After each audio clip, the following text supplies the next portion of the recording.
Hey guys, welcome to my legal classes. This is Ganesh Pujari, and in the series of IPC, we were discussing chapter 9, which is all about of offenses by or relating to public servant. And in that series, this is my fifth video where we are going to understand section 168, which is all about public servant unlawfully engaging in trade.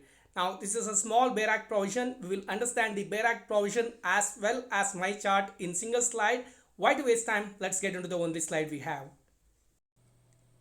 Section 168 of IPC discusses about public servant unlawfully engaging in trade. Now the Bare Act provision says, whoever being a public servant, whenever I say public servant, you need to refer IPC section 21 where we have discussed in detail who are all are considered as public servant. So whoever being a public servant and being legally bound as such public servant not to engage in trade, engages in trade shall be punished with simple imprisonment for a term which may extend to 1 year or with fine or with both.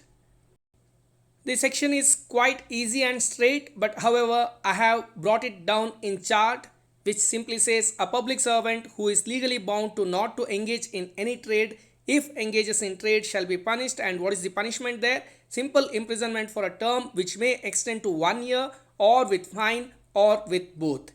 Now under CRPC this is a non-cognizable offence, bailable offence, and magistrate of the first class can conduct the trial. Now what are we understanding here?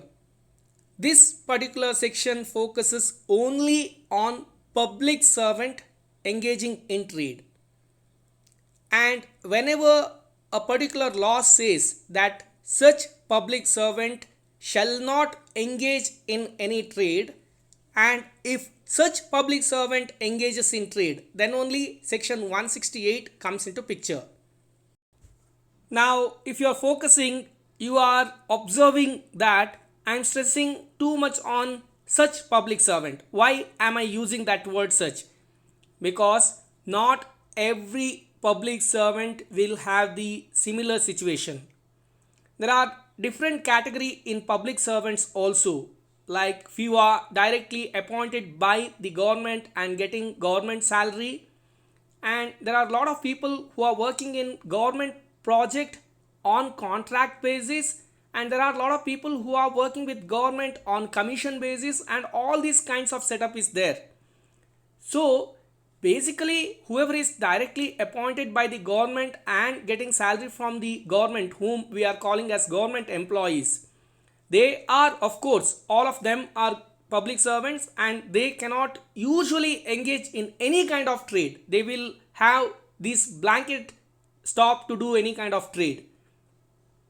But whereas there are few other category of public servants who are not government employees as such, but they are public servant by the way or the nature of the job that they are doing or the assignment that they are doing.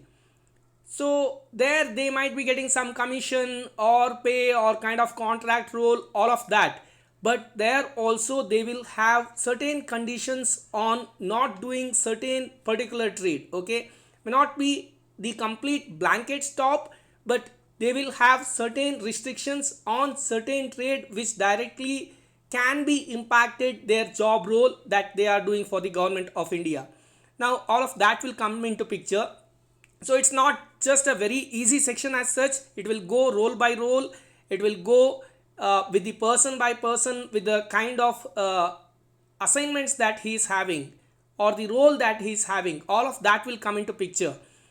When we are saying trade also, the trade or business will also have different definitions at like in stretch were discussed in different case laws. So all of that will come into picture. But to make this section a little bit easy, I have one simple chart which I will explain with all the illustrations. The class will continue. In between, I just wanted to share an important update with you guys. I have joined the Unacademy team as an educator for CLAT 2023 batch, and I would like to request you all to download the Unacademy app and follow me there also.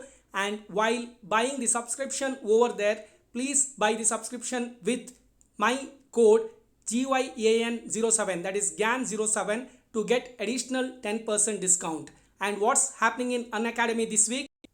6 months batch for CLAT 2022 aspirants is starting on 8th December 2021 in the name of Phoenix, and a freshers batch for CLAT 2023 aspirants is starting on 10th December 2021 in the name of The Legal Source.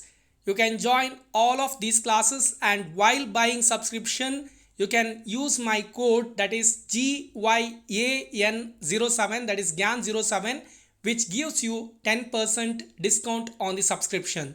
Thank you so much. Here in the chart, I am discussing about 4 professions. The first one is a school teacher. Now, when we are discussing about school teachers, we can broadly divide them into 2 different categories. One, appointed by governments, or the private teachers. When I say governments, it can be central government or the respective state government. Now, when they are being appointed by such government, and when they are getting salary from the government of India or a particular state, now they have become government employee, and that way they also become public servant. But then there are a lot of private institutions or private tuition centers.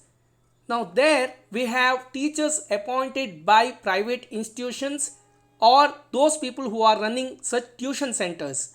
Now they are not public servants. They are private teachers. Okay.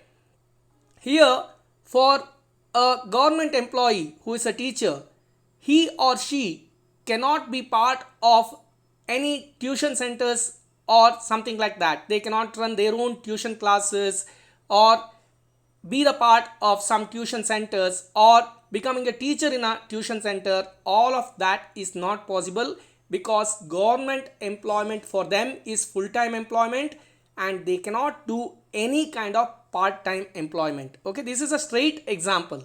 But for a private teacher, they can work in as many as schools they want, as many as tuition center they want. Along with that, if they want to run a shop, they can open a shop and run, or do some business, they can do that. All of that is possible for them because they are not public servants. Unless and until that private institution has some restriction on them, that is a different setup. Okay, that is their contract with whatever institution that they are working. Otherwise, government will not put any restriction on them, or they will not come under the scope of IPC section 168.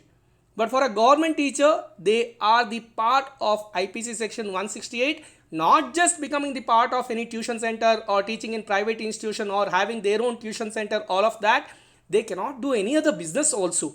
Okay, that is a straight restriction on them. Saying so, if a particular person is a government employee, by that way he is a public servant who is a school teacher. Now his or her wife, if they have a shop and this teacher has no direct transaction to do with that particular shop, that is okay.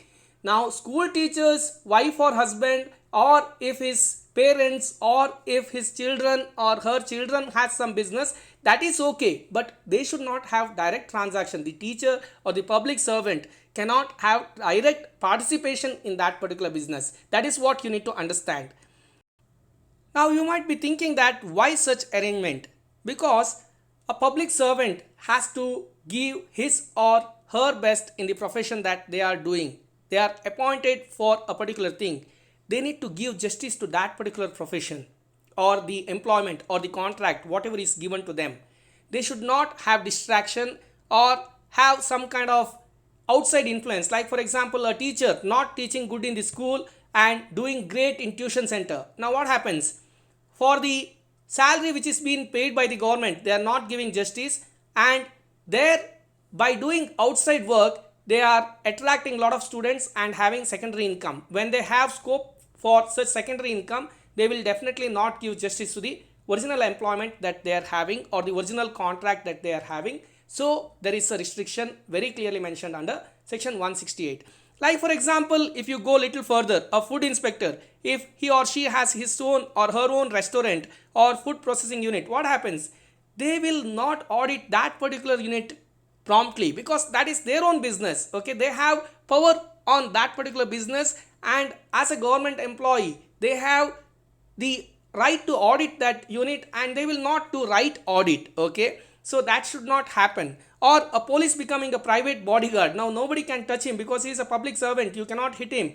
At the same time he is trying to make two times income with some kind of not using his authority properly. And a forest officer has a timber factory, now what does he do? He will cut the forest because it will give a lot of business to him. So all that should not happen. That is why we have clear restriction to not to do any trade or business by the public servants.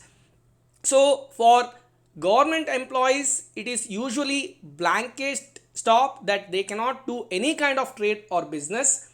But for others who are working on contract or commission basis, they will have in their service rules or the offer letter like they are restricted on particular trade or business which is directly connected to the job or the contract that they are doing with the government of India or any state government. Now that is one another aspect you need to remember. Public servants like sarpanch etc., village panchayat president etc., they are also public servants, but they are not government employees. Their employment is not fixed, they are working for a particular time. Now they will definitely have trade or business, but there they will have certain restrictions as to what they can do and what they cannot do. All of that will be there. Now that is how you need to understand section 168. Looks quite easy section, but when application comes, the definition of trade or business needs to be seen, or at what scenario what kind of service is given, whether it was a paid service or not. Like for example, a government teacher is going to a tuition center and gives 1 hour free talk, okay, without charging anything for the benefit of such students if they are delivering a talk. Now is that an employment, is that a trade, or is that a business? It is like seen case to case basis. Okay, so all of that will be considered in each case. In each case the trade or business will be understood as per the requirement for that particular case, and then there will be restrictions based on the type of public servant they are. So all of that will be seen. So that way it is a easy section when you are looking at exam point of view, but if you are really dealing with the case, you need to go by the case and understand how exactly facts are sitting with that particular case. As far as two definitions, one is trade or business, and what is the kind of public servants they are, and their offer letters or service rules, all of that need to be taken care. I hope that gives a lot of content for you guys on section 168 of IPC, and with that I am handing over this presentation to Nishan. With that, I am concluding this session. Please subscribe our channel